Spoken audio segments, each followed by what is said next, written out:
Today I want to talk a little bit about chives, mainly garlic chives. This right here is a garlic chive.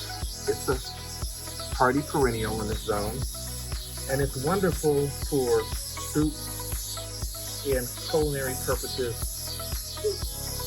Are just amazing. This is what it looks like right here. So a garlic chive has a milder flavor than the chive you may find in your local supermarket, which is an onion chive. An onion chive has a little bit stronger flavor. This is an example of an onion chive. You also see these in the supermarket, and this has a bit stronger flavor.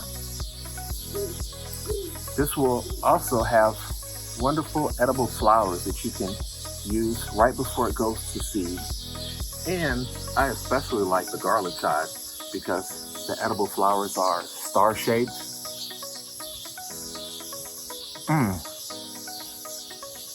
And they add a bit of whimsy to any culinary dish. Just amazing.